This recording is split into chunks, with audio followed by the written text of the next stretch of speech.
ẹ káàbọ̀ sórí ìkànnì ṣẹ́jú tó ẹlẹgbẹ̀ẹ́ mi àti máa play fún yín tó bá jẹ́ ìgbà àkọ́kọ́ lẹ́nu darapọ̀ mọ́ ẹ bá like kẹ subscribe kẹ lè share tí dàdé lè máa jẹ àǹfààní tó ń lọ lórí ìkànnì àwọn àṣírí ńlá kan ló ti tú síta báyìí tí ó wà lórí fídíò yìí tó bá tó wá jẹ́ ìgbà àkọ́kọ́ náà ẹ tó wá darapọ̀ mọ́ wa báyìí ẹ tún like kẹ share kẹ tún subscribe tí dàdé lè máa jẹ àǹfààní bọ̀ ẹ má yẹ ká fi ọ̀pá pọ̀lọ̀pọ̀lọ̀ pa ejò ẹ jẹ́ ká wo fídíò yìí. Tani Anifatu Obo Ashitani sórí ò fẹ́ burú ṣá gẹ́gẹ́gẹ́gẹ́gẹ́gẹ́gẹ́ bí mo jẹ́ ń sọ lọ lẹ́ẹ̀kan Islam gangan ibi tó ti bẹ̀rẹ̀ wọ́n máa ń tajà àwọn oníṣòwò wọ́n ń lọlé wọ́n máa ń tajà ọjà wọ́n máa ń ṣe okòwò wọ́n máa ń travel gan 247 àwọn àtàwọn ẹṣin wọn àwọn ràkúnmí wọn wọ́n máa kó ọjà sẹ́yìn ẹ̀ òun ló fi jẹ́ wípé the richest man in history Karuna happens to be a Muslim man shey you understand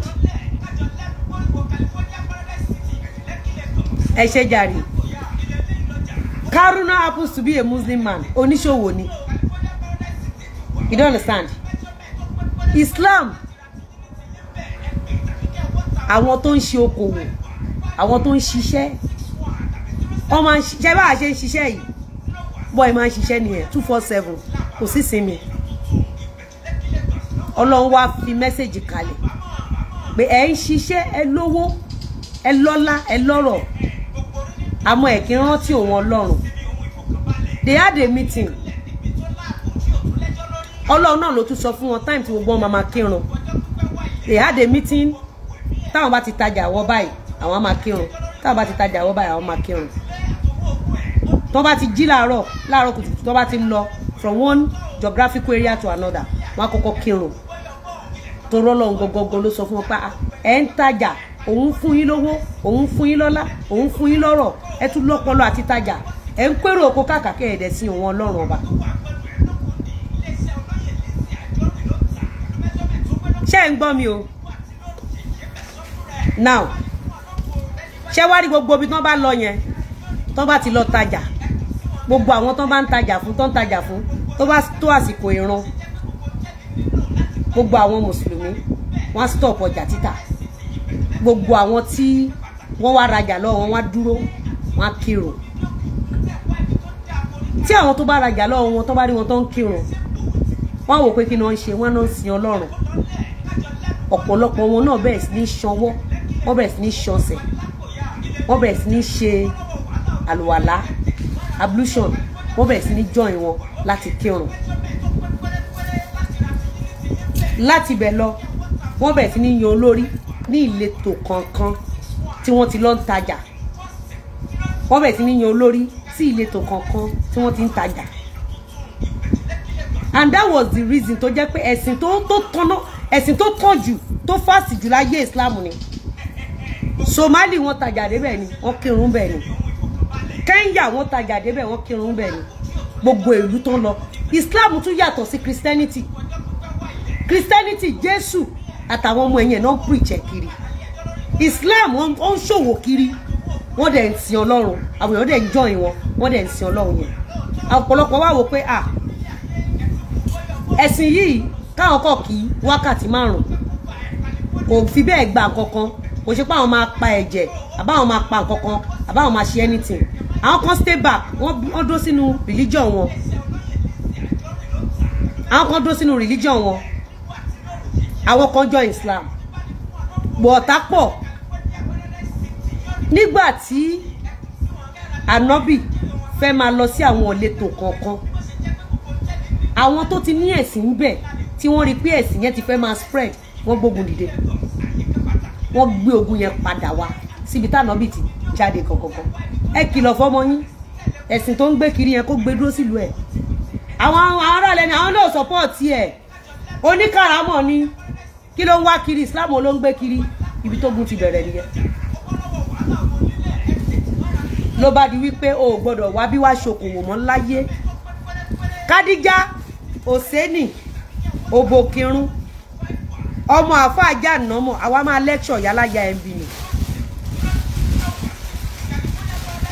àwa máa lecture Anifatu ìyá ẹ olórí burúkú Anifatu àwa máa lecture MB ni ẹ gbọ́ mi ó wá di wípé nígbà tán rí pé Islam fẹ́ máa spread ó wá di wípé àwọn ọ̀lẹ́tò kankan wọ́n bẹ̀rẹ̀ sí ní gbé gidi ọ̀nà wọn ẹ lè wọ́ bí wá tajà alákọ̀ọ́rí ara ẹ wàá dé bí wàá máa kó àwọn èèyàn báyẹn kírun ibi tí wàhálà ti kọ́kọ́ wà nìyẹn wọ́n kọ́wọ́ bọ okòwò ṣíṣe ànábì wọ́n kọ́wọ́ bọ ohun tó fẹ́ràn jù wọ́n kọ́wọ́ bọ ìgbéyàwó ẹ̀ wọ́n kọ́wọ́ bọ àwọn ọmọ ẹ̀ wọ́n kọ́wọ́ bọ gbogbo nǹkan tó ní wọ́n ní lára gbogbo ẹ̀sìn lèmi ṣe àti Christian àti Islam àti ìṣẹ̀ṣe kò sí kankan tèmi ò bá gbogbo ẹ̀ mò ń ṣe torí mo mọ òtítọ́ ohun tó ń jẹ́ Ọlọ́run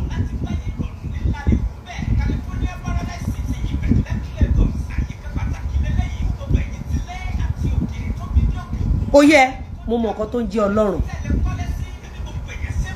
gbogbo yín pátápátá tẹ̀ ń bà tèèyàn jẹ́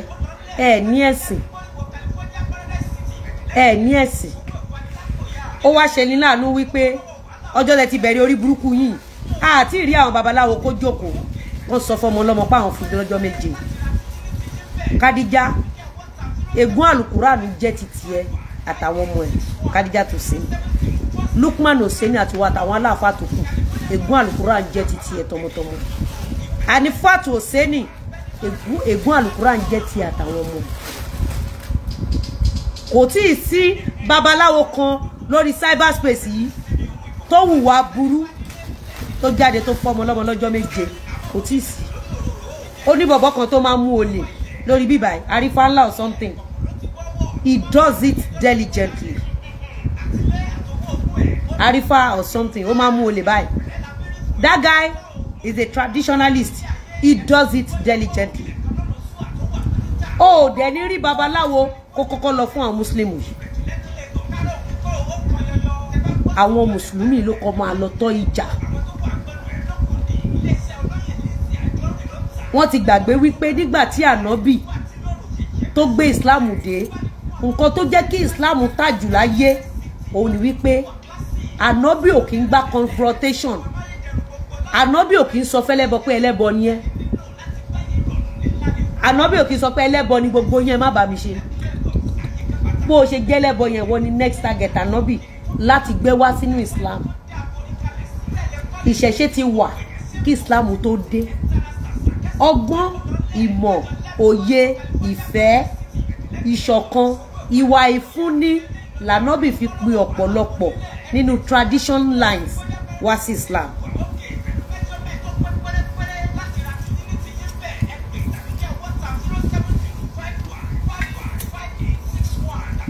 kò síran mùsùlùmí tó ń tọrọ bára lára àwọn nǹkan tí mùsùlùmí ní tó bá jẹ́ mùsùlùmí tó gbọ́dọ̀ ní tó bá ní ò kí ń ṣe mùsùlùmí òun ní ìtẹ̀mọ́ra tẹ́bí bá ń pa ẹ́ wàá tẹ̀mọ́ra tó bá láṣọ lọ́rùn wàá tẹ̀mọ́ra tó bá nílé lórí wàá tẹ̀mọ́ra òun lẹ fi rí wípé àwọn mọ́là wọ́n lè da màálù láti Sókótó dé Èkó pẹ̀lú àkísà láì tọrọ bára. Endurance in Islam ò ní kébi pa ẹ́ kó wá gbégbá bára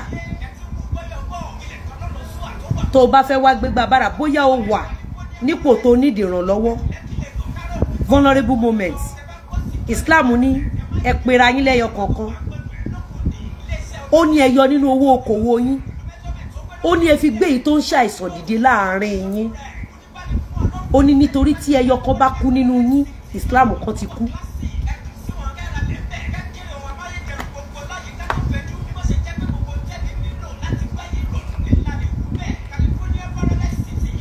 Kádíjà wàá jáde wàá sọ fún gbogbo àgbáyé wípé àdàbí tí ò bá ṣe òtítọ́ ni Ìyábọ̀ Òjó gbé wa ibi tí mo burú sí nìyẹn orí kéèsì ẹni máa jókòó sí ìwọ tó ṣì máa rù orí kéèsì mi ló máa di 1 kilo sí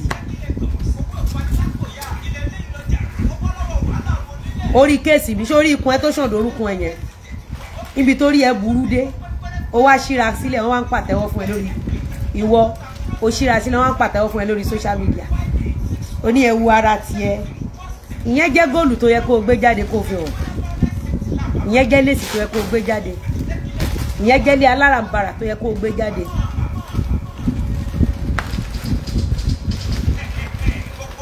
ta ló ń kọ́ sí ara wọn ṣáwọn táyé wọn ti bàjẹ́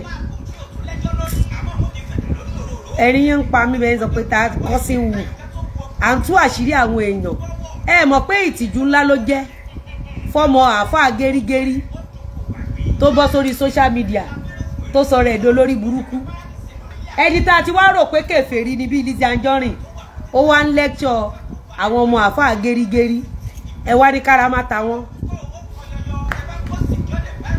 Yorùbá ni mí Lukumanu Oseni olórí burúkú àáfàá oní gonorrhea orí burúkú tó ṣe títí tó kó gonorrhea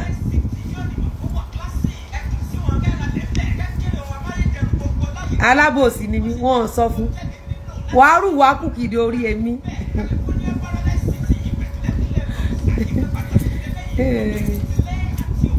kí ló sọ kí ló sọ kí ló sọ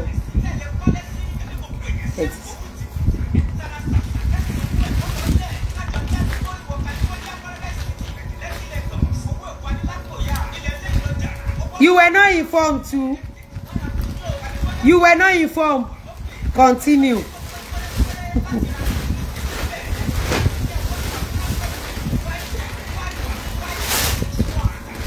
Kí l'Ànábì sọ nínú Quran?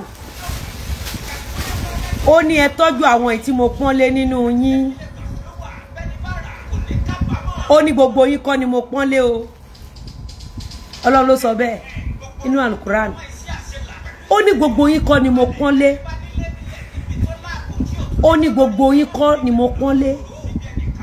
Ó ní gbogbo yín kọ́ ni mo fọlá pọ́nlé. Ó ní gbogbo yín kọ́ ni mo faṣọ pọ́nlé. Ó ní gbogbo yín kọ́ ni mo fi iyì pọ́nlé. Ó ní àwọn tí mo pọ́nlé láàrin yín. Ó ní ẹ bá mi pọ́n wọn lé. Àbí kí la Al-Quran sọ? Ó ní àwọn tí mo pọ́nlé lára yín láàrin yín. Ó ní bẹ́ẹ̀ bá pọ́n wọn lé. Ó ní Islam ò lè grow. Obo kirun.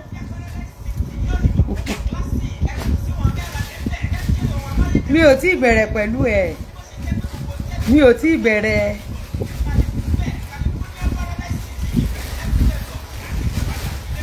Wọ́n dá ìbá ti wà ní orí Ìyábọ̀ Òjó la wà.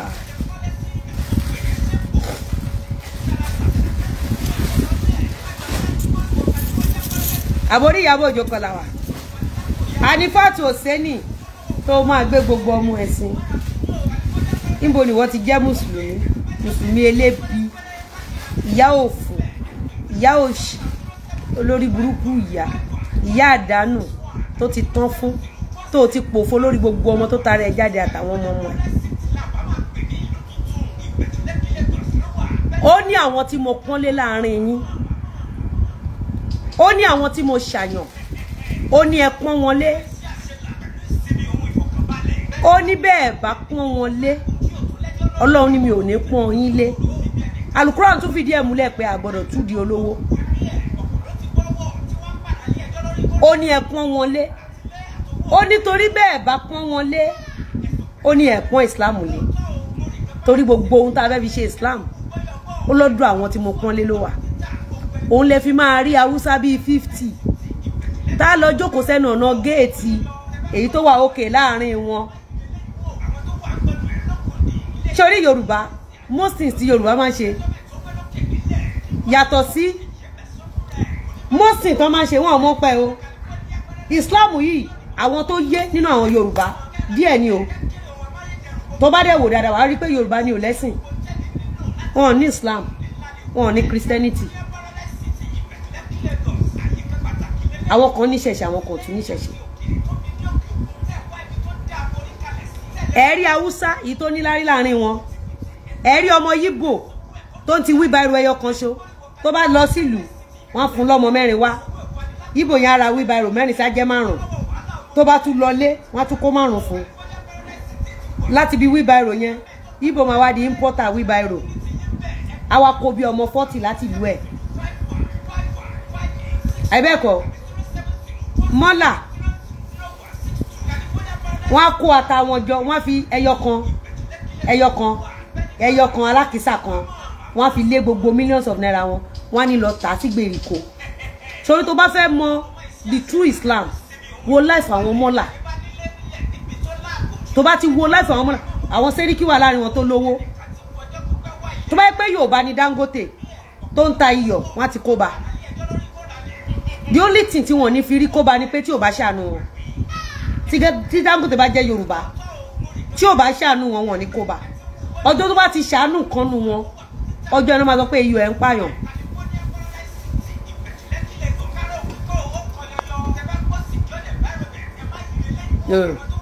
Story kó rántí fi tèmi sí o ó rántí fi fọ́tò mi sí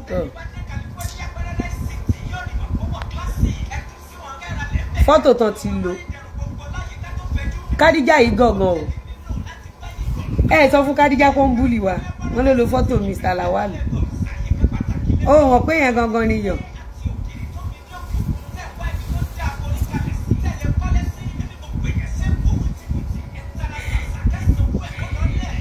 Yeyeyeyeye ẹjẹ́ wá yàyọ yín sí ẹjẹ́ ká yàyọ yín dà yàyọ yín máa bọ̀ eléyìí ló máa da ẹ̀fílẹ̀ ilẹ̀ ṣé báwọn náà àtàkì mi ní ìdúmọ̀tà ṣáwọn kọ́ náà àtàkì mi ní ìdúmọ̀tà ṣé bí gbogbo wọn ń kírun ńgbà tí náà máa yọ ń bẹ̀ ìgbé àfẹ́wé ẹni orí yóò dilé Ànábì ti sọ fún wọn ó ní tí ń bá pọ́n lẹ́nu yín ó ní tẹ́ ẹ̀ bá pọ́n lé ó lẹ máa ráre ó ní ẹ̀ kì í ṣe mùsùlùmí Ànábì ti sọ fún wọn ó ní tí ń bá pọ́n lé nínú yín ó ní tẹ́ ẹ̀ bá ti pọ́n lé ó lẹ máa ráre ó ní ẹ̀ kì í ṣe mùsùlùmí torí ìran mùsùlùmí ò kì í ráre ó ti ní bí Al-Quran ṣe package gbogbo mùsùlùmí láti connect mọ́ gbogbo ayé Kaaba tá à ń lọ lẹ́nìí tamani à ń lọ Kaaba ẹni pé gbàtọ́ sọ wípé òpó Islam wọ́n ní 5 ni àbí Kaaba dẹ̀ wà ń bẹ̀ àmọ́ ńgbà tí Saudi rí wípé wàhálà yín fẹ́ pọ̀ jù ṣé kò yẹ òpó Kaaba mọ́ yín lẹ́sẹ̀ because Saudi understand nǹkan tó ń pè ní Islam is all about peace bí Gaza ṣe ń jà tó bí gbogbo Muslim country ṣe ń jà tó Saudi ò ṣílẹ̀kùn wọn because they love peace. Saudians don't tolerate terrorists. They don't love it. They don't like it.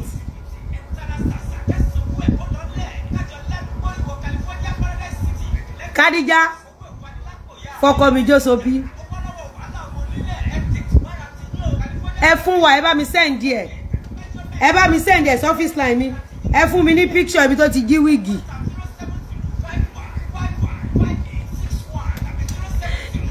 ẹ bá ń send ẹ office line mi bá ń parí kẹ́kẹ́ ibi tó ti jí wíìgì tí fọ́tò ẹ bá lọ́wọ́ àríkẹ́ kó fún wa.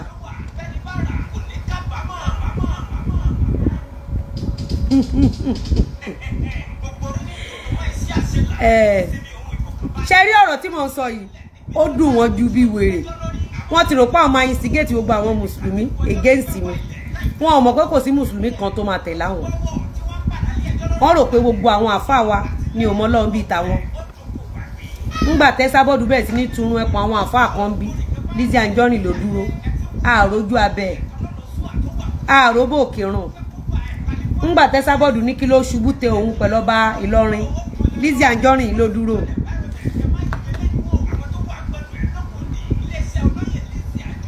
Fi fọ́tò Mr. Lawal fi ṣe wánkí ọkọ mi yẹn ń ta ojú ẹ̀ closer ọlọ́kọ méje ẹ fún mi ní fọ́tò ibi tó ti jí wíìgì kí ni olórí burúkú ni ebe rí pé ṣé olè ló ń ṣe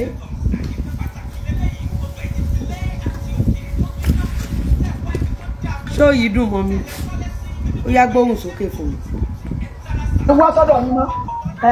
má sì mú ọmọ mọ́mọ́ láti wá o àní gbọmọ láti o ó ti dọ́bá lẹ́jọ́ òmò tó yẹ o mọ́mọ́ láti wá o.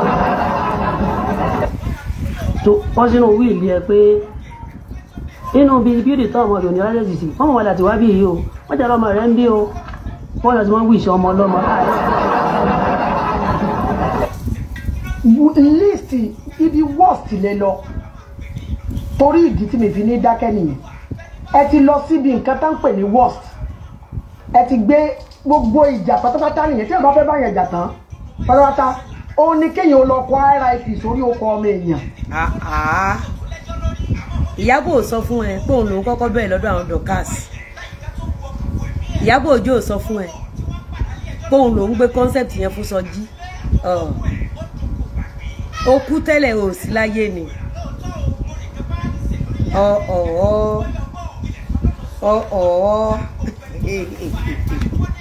Kádíjà ògò kírun ó tí ìmọ̀ tó ra wọlé. Ìyábọ̀ Òjó sọ fún ẹ iṣẹ́ tó ń fi Dorkas ṣe kò sọ fún iṣẹ́ tó ń fi Esabod ṣe. ó rí Kádíjà ò gbọ́ gbogbo àwọn tó lọ kóòtù nǹkan tí máa ń fáìlì wọlé wọ́n máa ń ya dànù ni wọn kì í wá. Esabod òròyìn fún ẹ ó sọ fún ẹ pé Ìyábọ̀ Òjó ọmọ ló máa ń target.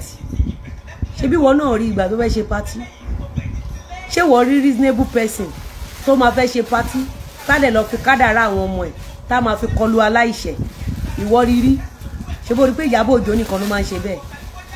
Ìwọ gan Kádíjà bó ṣe yí olórí burúkú tó wọn ò bí yàrá yẹ ẹ̀dá kọ́mọ ẹ fẹ́ ṣe nǹkan kó wá lọ máa fi kádàrá àwọn ọmọ ẹ̀ kọlu ìṣẹ̀dá aláìṣẹ̀ tó máa ní pé wọ́n ń búlì ọmọ iṣẹ́ Ìyábọ̀ Òjó ni. Wọn ò sọ fún ẹ ṣé o mọ̀ pé Gistlover ló máa ń rán Ìyábọ̀ Òjó jáde bèè lọ́wọ́ gbogbo àwọn èèyàn pé kí ni Gistlover kọ́kọ́ máa ń post ọmọ ni òun ló post ìbejì Naira Marley láìṣẹ̀ láìrò òun ló post ìbejì Sam Larry Gistlover ló kọ́kọ́ post ọmọ Davido òun ló kọ́kọ́ post ọmọ Lizzy Anjorin. Kádíjà ohun tó bá ti mú ẹ ní connection pẹ̀lú Ìyábọ̀ Òjó àwọn ọmọ ẹ ń lọ sí ìyá àti bàbá ẹ ń lọ sí ẹ̀mí ò dẹ̀ ní gùn. O rò pé à ń ṣeré ń bí ni gbàtọ́ gbé fọ́tò ìyá àti bàbá ẹ how do you feel ṣé tí Ìyábọ̀ Òjó ń ṣe nìyẹn àti Gistlover lọ tí máa ń sọ pé àdàbí wo mọ mí nìyẹn ni ṣé o gọ̀ ní ká sọ pé iye ò ní làákàyè ká sọ pé orí Ànífàtù Òsénì ti burú orí títí ẹ ti gbà bọ̀dẹ̀ ó ti sìnkú àwọn ọmọ ẹ kọ́dún yìí tó parí ṣé orí tí ẹ burú wo orí nǹkan tí Ìyábọ̀ Òjó ń ṣe ni. pé wọ́n kọ́kọ́ ṣépè fọmọ Gistlover ni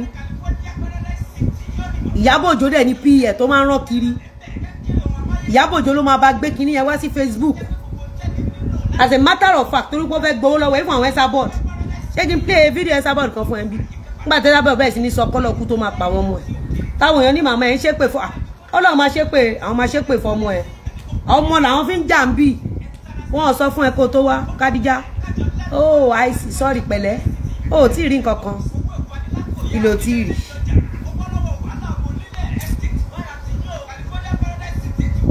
Ebi mo máa ń sọ fún gbogbo àwọn ọmọ kéékèèké yẹn pé má tẹ̀lé Ìyábọ̀ Òjó má tẹ̀lé Esabod má tẹ̀lé àwọn mọ́mọ́ tí máa ń sọ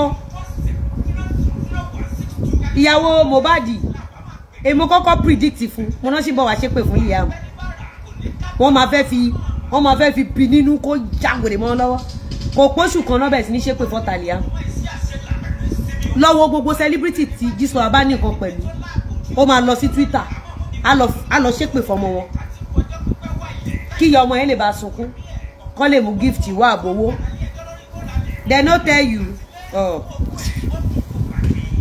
ẹni yàrá lògùn gbé ń bí o.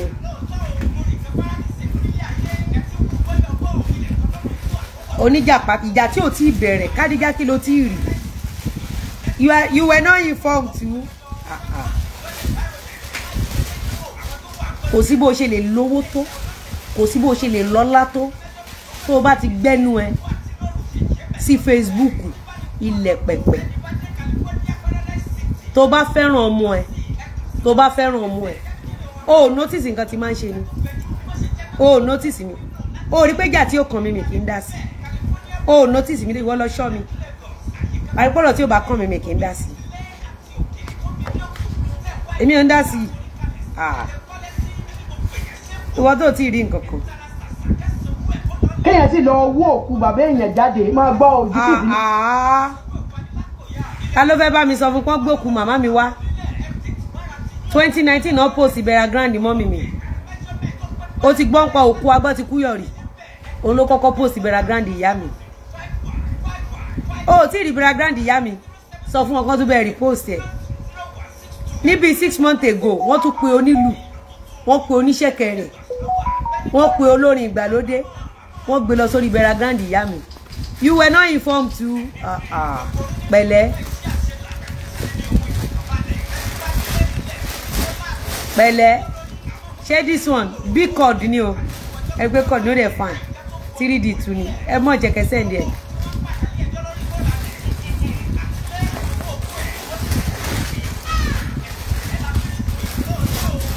Ibo ni wọ́n ti rí kó lè bá mọ̀ pé olubi olórí burúkú ni Ìyábọ̀ Òjó tó máa mọ sàárì àwọn ọmọ ẹ̀ ìfún mi ní èèyàn kanjọ́ tó ti dáyé tó máa lọ ń fi ọmọ jà bí Ìyábọ̀ Òjó fún mi léèyàn kan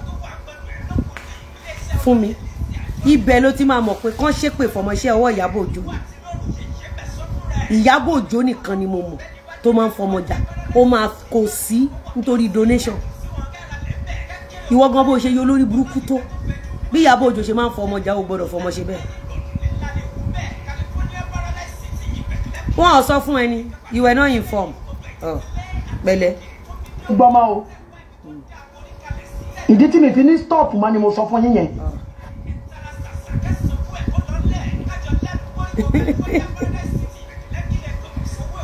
gbogbo ìjà pátápátá nìyẹn gbogbo òfin ìjà téèyàn fẹ́ bá yẹn jà tán nìyẹn kò sí ìjà kankan tẹ́ ẹ lè jà mọ́ kò sí tẹ́ ẹ lè fi àtáàkì mọ́ láyéláyé ẹ ti gbé RIP sórí àwọn ọmọ mi ẹ ti gbé sórí.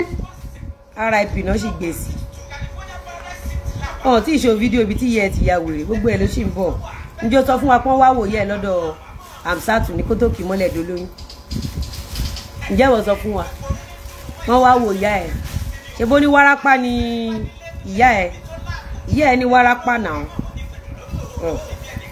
sọ́rí o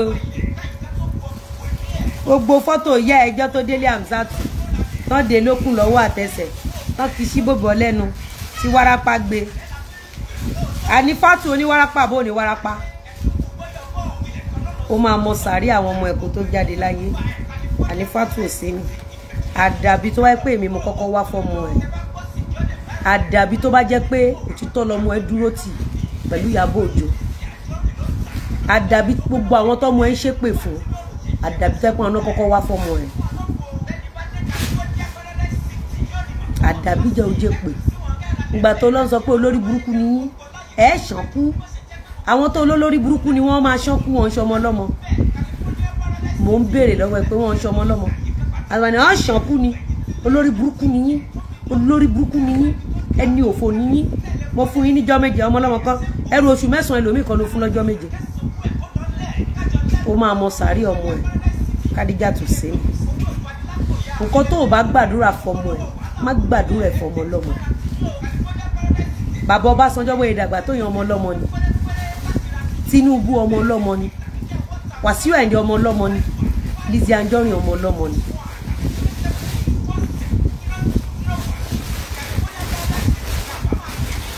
olórí burúkú Ànífàtù Òsénì ìyá ẹ̀ tó máa mọ sáré gbogbo ọmọ ẹ̀ orí ẹ̀ tó ń pa àwọn tí ò ṣẹ́ lólórí burúkú àwọn tí ò ṣẹ́ tí ò rù ẹ́ orí ẹ̀ tó ń pe gbogbo ọmọ ọlọ́mọ lólórí burúkú tó ń sọ fọmọ ọlọ́mọ kó máa ṣọ́kú orí ẹ̀ tó ń fún àwọn ọmọ ọlọ́mọ ní ọjọ́ méje ìwọ lórí burúkú ìwọ hopeless illiterate ìwọ olè ọ̀lẹ ìwọ alápámáṣiṣẹ́ ní òfò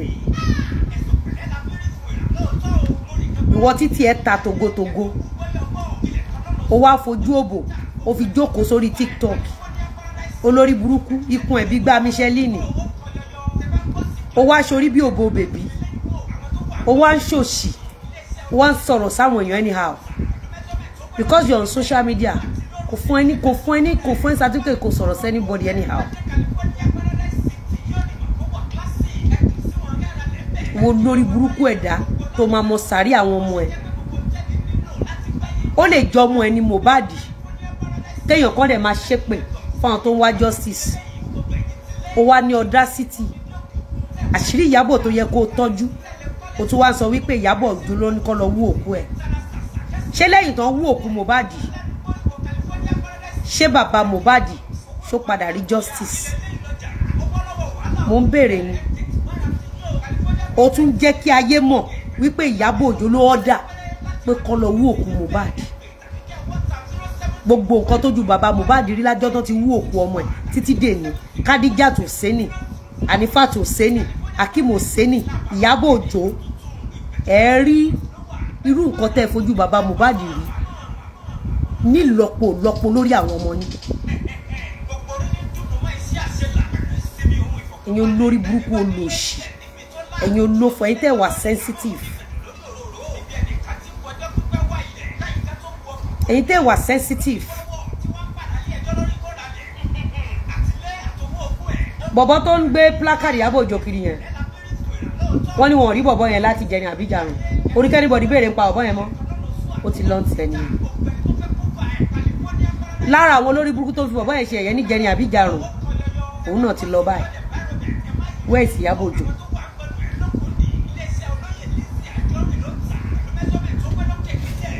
Where is Ìyábọ̀ Òjó?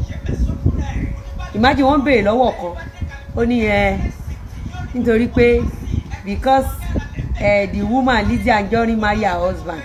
Lizzy Anjorin took her to prison in Abuja and it was Ìyábọ̀ Òjó that bailed her. That is why I've been attacking her.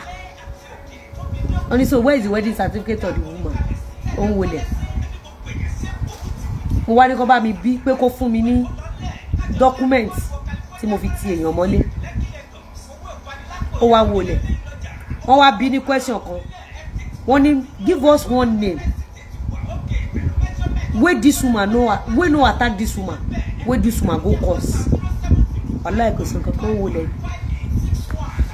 Àmọ́ Ìyábọ̀ Òjó tó ń tarọ́ fún wọn. Ó wà níbi kan tó ti máa gba ògógóró ẹ̀yọ̀. Ọmọ bàbá oní drug user.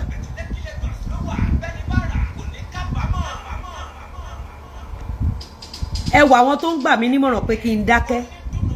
Ẹ wò blogger tó ń jáde fẹ́mi nìkan ṣoṣo lórí cyberspace yìí. Tẹ́ bá rò pé ẹ̀yin olórí burúkú alápá máa ṣiṣẹ́. Tẹ́ bá rò pé ilẹ̀ fẹ́ máa determine tó máa ṣe lórí social media. Irọ́ lẹ pa. Irọ́ lẹ pa. Irọ́ lẹ pa. Ta ló sọ fún ẹ pé she has been released? Elizabeth Adéwálé, ẹ máa ń dóra yín. Ẹ mọ̀ pé social media jẹ́ kí n rí yín tán. Social media ó máa jẹ́ kí n rí yín tán. Ó máa jẹ́ kí n rí yín tán social media. Ó máa jẹ́ kí n rí yín tán. Even tán bá release ẹ̀ ṣé kò ní máa lọ kóòtù? Ṣé àwọn tó ń gbèjà lè fún ní kóòtù? Àwọn tó ń gbèjà lè fún lówó owó lọ́yà ọdún 3.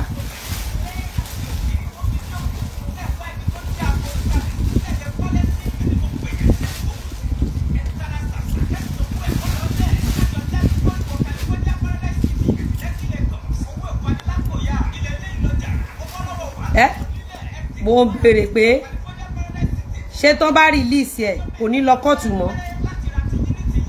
Àbí ẹni ká dájọ́ má dájọ́?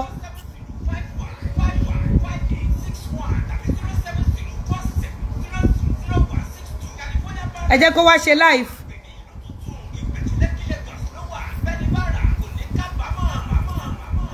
Wọ́n ní wọ́n wọ́ ọmọ Samson yẹn ló kọ́kọ́ lọ ń jubilate. Wọ́n náà wọ́ ọmọ Samson ló kọ́kọ́ lọ ń jubilate. Ẹ rò pé Ìyábọ̀ Òjó nìkan ló mọ̀yàn arrest. Kò ń ṣe Ìyábọ̀ Òjó nìkan ló mọ̀yàn arrest. Kò tí ẹ̀ ń ṣe tí Ìyábọ̀ Òjó ti lọ sí kóòtù. Gbogbo yín náà máa ṣàbí ìdùn kò ní kù kan nu. Àtàgbàlagbà yín àtọmọdé yín. Àwọn tó wà nílùú òyìnbó nu yín wọ́n á gba wanted ilẹ̀ sí airport Nàìjíríà. Gbogbo yín pátá náà máa ṣàbí ìdùn máa gbọ́. ẹ̀gbọ́n mi tí mo tẹ̀lé. ẹ̀gbọ́n ẹ̀ tó tẹ̀lé ẹ̀yà sorry o sorry. máa gbọ́ o ẹ sì tún ti lọ gbé òkú dádì mi jáde. òkú bàbá ẹ̀ gangan ò tí ì bọ́ ta ayé ẹ̀ ló sì wá ń ta a sì máa gbókú ẹ̀ gangan wá. ẹ sì máa gbókú ẹ̀ gangan wá. àwọn tó wá gbèjà wọ́n ṣe gbókú ìyá mi wá nìyẹn òkú faṣọ sòkú ni pẹ̀lẹ́ o wọ́n sì máa gbókú ìyá ẹ̀ síbí tó bá mọ nǹkan tí Ìyábọ̀ Òjó ti ṣe o ò ní dá sọ̀rọ̀ ẹ̀ tó máa fi jáde láyé the worst person tó lè rúùtù fún lórí cyberspace ní Ìyábọ̀ Òjó ní aburú tí Ìyábọ̀ Òjó ti ṣe o ò ní fọ́tò tó ń gbé kiri pé ìyá mi nìyẹn ìwọ náà bá mi lo fọ́tò ìyá yẹn lọ lo fọ́tò ìyá yẹn lọ lo ìyá tó ń gbé kiri pé ìyá mi nìyẹn ìwọ náà lọ bá wọn lò ìyá mi nìyẹn lọ lò tó bá mọ tí Ìyábọ̀ Òjó ń ṣe o ò ní dá sọ̀rọ̀ Ìyábọ̀ Òjó tó máa fi jáde láyé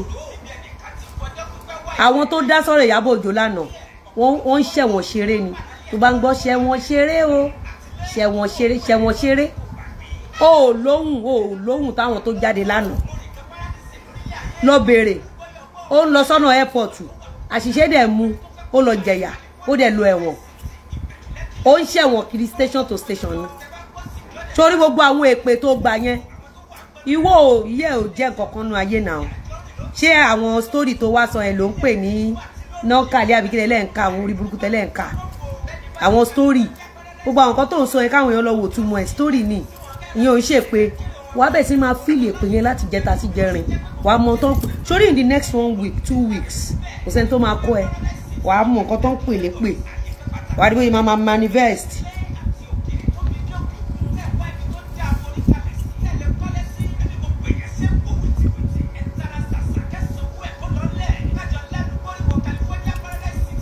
o gbọ́ mi nǹkan tí mi sọ o gbọ́ tí mo sọ wàá máa wò ó jẹ́ ìsọ fún ẹ bẹ́ẹ̀ pé yẹn ṣe máa ń ṣiṣẹ́ ṣo tó bá ṣẹ̀ṣẹ̀ pè fún ẹ tí Lizzy bá ṣẹ̀ṣẹ̀ pè fún ẹ sórí first month ọkọ̀ ṣe pè fún ẹ yẹn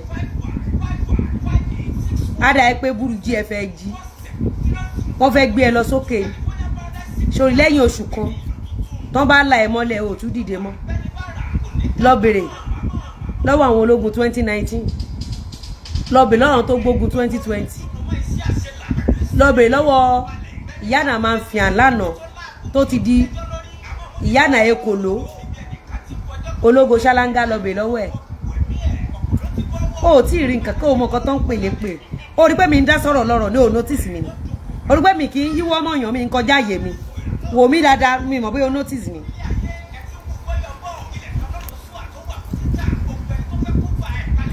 olórí burúkú làwọn ilé wọn fẹ́ change narrative ni ẹ máa bá ń block èmi ò mọ reason ṣé kò sí.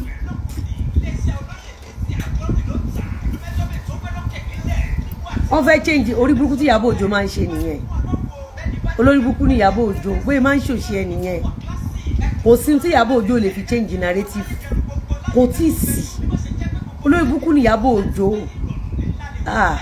Ìyábọ̀ olórí burúkú ni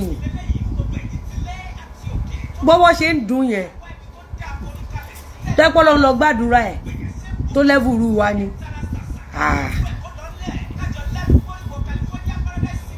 bó ṣe wà yẹn ẹ̀yin gbọ́n kankan lórí Gistlover láti jọ ọjọ́ ẹ̀ Ìyábọ̀ Gistlover tiẹ̀ ń kọ́ alpha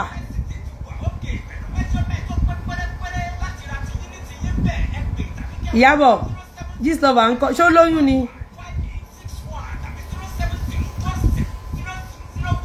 allegedly ẹ ti lọ gbé fọ́tò ìyá mi jáde òpin náà nu. òpin náà nu lélẹ̀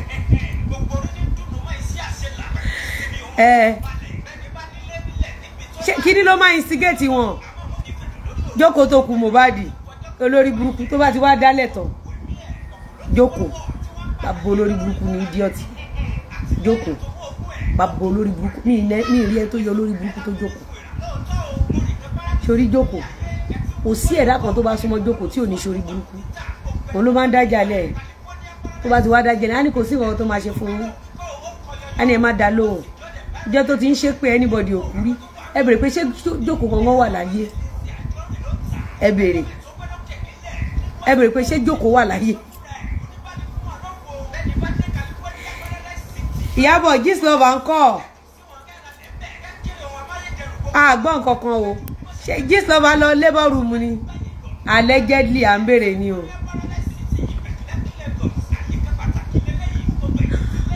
Títóbi Ọlọ́run ọba Ìyábọ̀ báwo ni.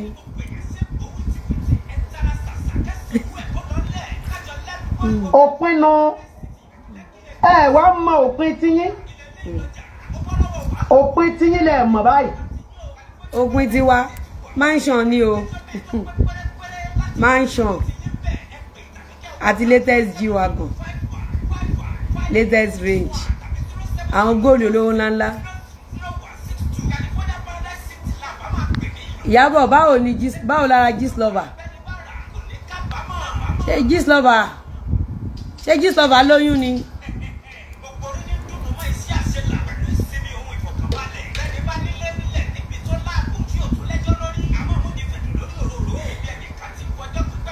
mi tí ìráyè tiẹ̀ Kádíjà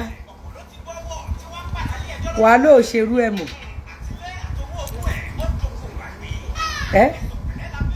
Gistlover lóyún báwo lẹ́yìn ṣé yìí ń dá mọ́ ni báwo lẹ́yìn mọ̀ pé Gistlover wà lóyún onírọ́ ni ní ṣé yìí rí jẹ́ mọ̀ bí ọkùnrin àbóbìnrin ni.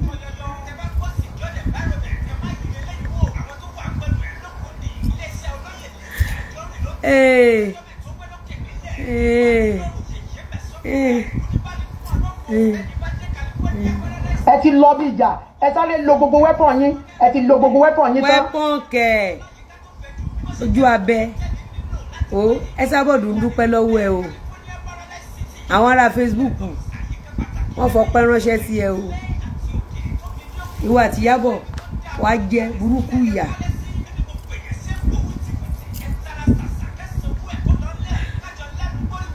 Ìyábọ̀ àgbọ̀n kankan nípa Gistlover ṣé o DM ẹ̀ ṣé o béèrè ẹ̀ má gbàgbé ẹ o bá a tọ́jú Gistlover dáadáa. ẹ ti ń gbé gbogbo fọ́tò tó wá kù ẹ ti gbé gbogbo fọ́tò mọ́ mi sí. ṣé tó lè ṣe ń ṣe báyìí wọ́n gbé fọ́tò ìyá ẹ̀ kí ló tí ì rí. Facebook. orí latest photo tó ń bọ̀ ń sìn ó tí ì rí tó ń bọ̀.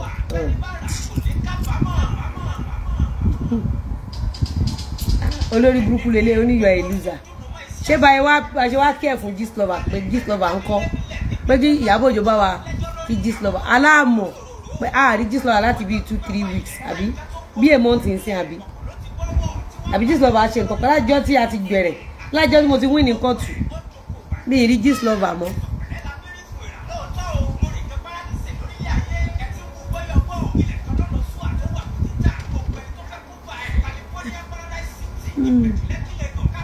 Ìyábọ̀ dẹ̀ ni Gistlover tó kò máa ń ránṣẹ́ àbí sórí fúnra ara yóò ń balẹ̀ sẹ́ ẹ̀ Ìyábọ̀ sórí àwọn narrative tó máa púṣẹ̀ ló máa kóyà jẹ ó máa tú àṣírí ẹ̀ lọ́wọ́ àbí jókòó sí Ìyábọ̀. ẹ ti sọ fún pé ìyá wèrè bàbá wèrè òpin ìjà nìyẹn. irọ́ o lájọ́ tá ti lọ sí kóòtù yẹn ó ráyè pé Gistlover wà ní condition kí ni kóòtù yẹn ṣọ́ọ̀kì Gistlover ó ráyè pé Gistlover wà ní condition. ṣùgbọ́n sẹ́ẹ̀ mọ̀ òfin ìjà tí ń bẹ lọ́wọ́ tèmi ẹ ti parí gbogbo weapon yín yín. alẹ́ sọ pé a ti parí weapon. ẹ ti lò màá máa ju weapon yín sí ilé ẹyọ kọ̀ọ̀kan. ṣáàjọ tó bá ṣe ń jù mò ń talé mò ń talẹ̀ mò ń ta fabrics ẹ ṣe ń jàṣọ ẹ fún mi láwọn aṣọ ń bẹ̀rẹ̀ fún mi láṣọ ń bẹ̀rẹ̀ fún mi pink tó wà bẹ̀rẹ̀ ó yẹ so tó bá ti ń ju àwọn weapon yẹn máa ṣàrántí pé mi ń taṣọ èmi ń talé mi ń talẹ̀ báwa ju weapon yẹn dání.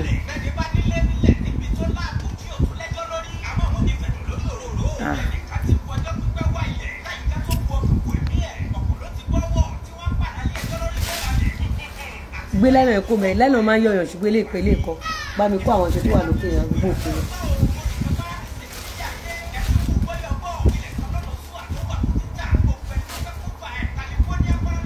Adéyẹmọ ẹ má mi like ẹ má attack anybody Tanzania ẹ gbàgbé ẹ má attack anything Tanzania ẹ má kọ anything Tanzania kò dá ẹ gbàgbé ẹ má ṣe irú nǹkan bẹ́ẹ̀ wà pẹ̀tì ẹ gbàgbé ẹ má ṣe anything Tanzania ẹ má yẹ ká ṣe bẹ́ẹ̀ ẹ má yẹ ká ṣe bẹ́ẹ̀ ẹ má yẹ ká ṣe bẹ́ẹ̀ anything Tanzania ẹ má ṣe bẹ́ẹ̀ ẹ jẹ́ ká fèsì Ògòkìrun àti Ìyábọ̀ Òjó wọ́n bá wọ́n wá jẹ̀yà pé ẹ má ṣe bẹ́ẹ̀ ẹ má kọ́kọ́ máa lọ fún èèyàn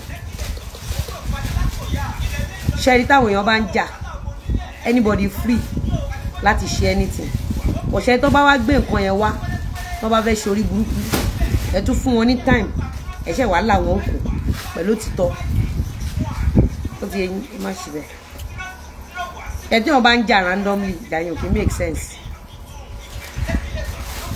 ó ti yẹn ìgbà tí mo sọ ó di eyín ẹ pause ẹ fi sílẹ̀ ó di eyín ara Ìyábọ̀ Òjó kẹ̀dẹ̀ ní àárẹ̀ òkín lélẹ̀ Ìyábọ̀ Òjó máa tó wá ebe rí gbà tó lórí burúkú ẹ̀ wá gbà kó lórí lórí ajẹ́jẹ́ fún wọn ní diamond ring diamond ring ọmọ ojú ọ̀rọ̀ lára elébi ní Ìyábọ̀ Òjó alákìísà ní Ìyábọ̀ kò jẹ́ nǹkan kan nú ayé ó máa tó wá ẹ máa wò ó máa tó wá jókòó fẹ́ fi Kádíjà ṣẹ̀sìn Ìyábọ̀ fúnra ẹ̀ máa tó wá ṣe rí èèyàn máa ń kọ́ ìjà ni tẹ bá ń jà randomly kò ní make sense ẹ ti dára wọn ẹ jẹ́ ká yé rí pé àwọn náà wá ẹ jẹ́ ká yé rí pé àwọn náà ṣe kí ni náà wá ẹ jẹ́ ká yé rí pé àwọn náà wá tó bá ti wá ẹ tún fún wọn ní time díẹ̀ nǹkan Jókòó want Kádíjà story out here tí ìka gbogbo ẹ bá pamọ́ olórí burúkú ni Jókòó. Ọlọ́run ṣeun agbára pẹ̀lísì ayé ti mọ̀ wá o a sọ fún wọn jẹ́ pé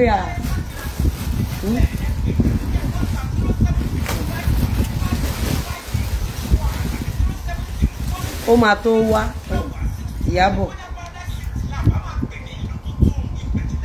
màmá jù kí ló tó wá kù mọ́. kẹ́kọ̀ọ́ wọn bá lélẹ̀ kan sí fundraising táwa gbà ní láwa gbà ní day 7 torí day 7 kìíní àbí ká parí kìíní project wa yìí lọ́gọ́sì ìníkú àwọn táwọn yóò fi yá.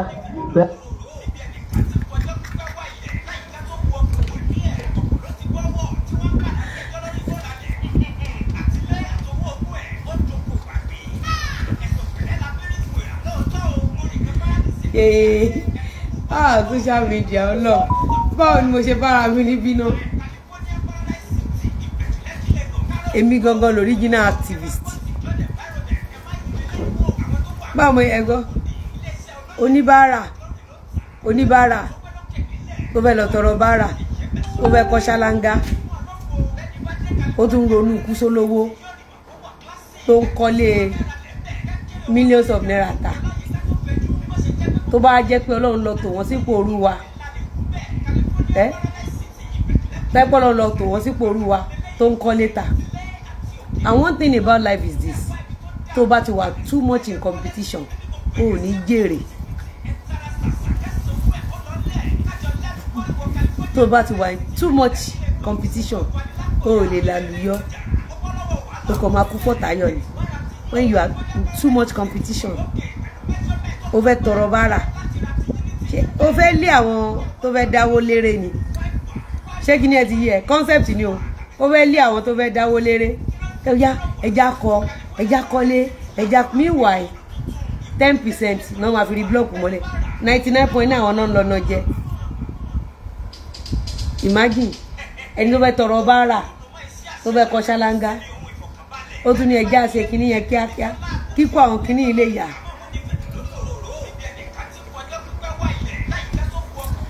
Ele burúkú la ó ti sú mi. Báwo èdè social media. Wọ́n tún ti gbowó mi. Káwọn sànú wa báyìí. Sàn lè kú báyìí. Ẹgbẹ́ báyìí.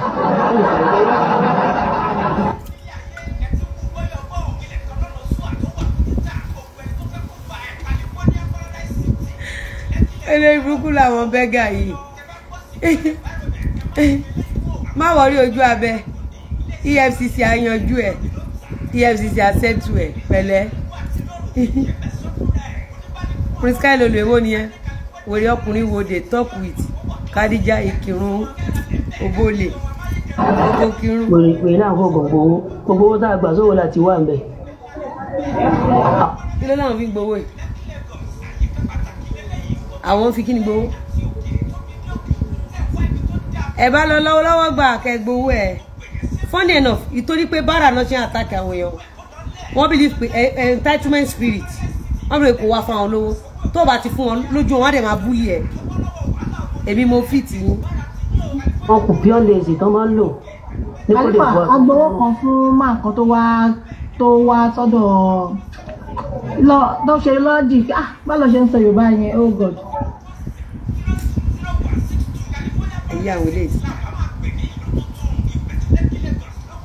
Wọ́n bí kì í sáré change kí n mú kíní kan lọ jẹ́ n tó sọ fún wọn ni.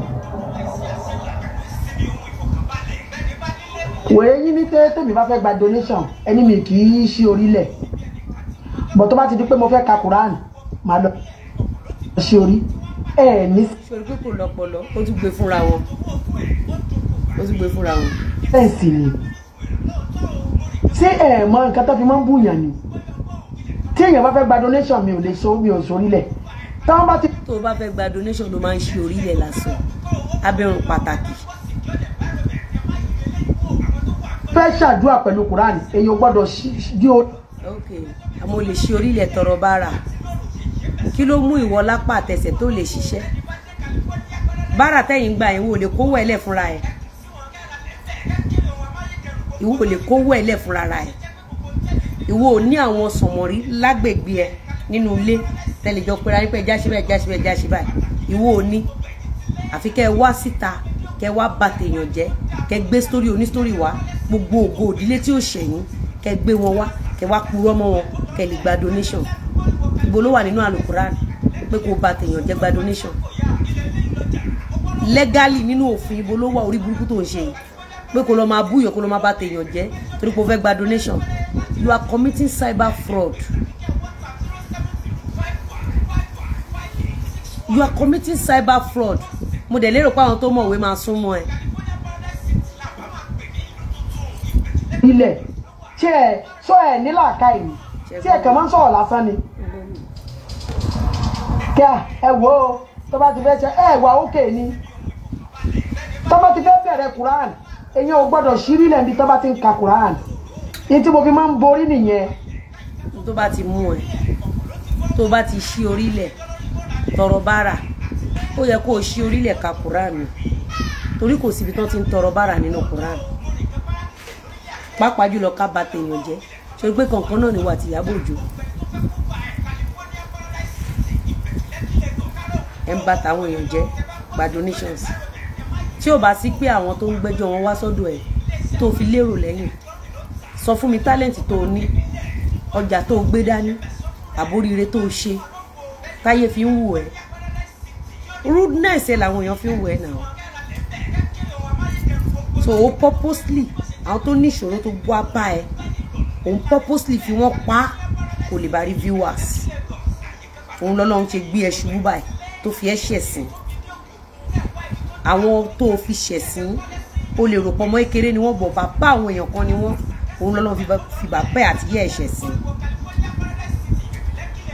n tó bá ti mú ẹ ṣí orílẹ̀ gba bára o gbọ́dọ̀ ṣí orílẹ̀ tó bá ń kàlù Quran náà ni n tó bá ti mú ẹ borí tó bá ń kàlù Quran o gbọ́dọ̀ borí tó bá ń tọrọ bára ni tó bá dẹ̀ ń tọrọ bára fẹ́ anybody o gbọ́dọ̀ ṣí aburú pẹ̀lú ẹ̀ torí ẹni tó tọrọ bára fún ègún ni fún ìwọ tó ń fìyàn tọrọ bára ègún ni fún ẹ èyí tí Ọlọ́run dẹ̀ faramọ́ jù èyí tànà bí faramọ́ jù tó ní jẹ́ ńlá faramọ́ jù èyí tí Ọlọ́run tó dá wa faramọ́ jù ó ní ẹ mú nínú ogun yìí ó ní ẹ fi tọ́jú àwọn ọmọ ìyá yín.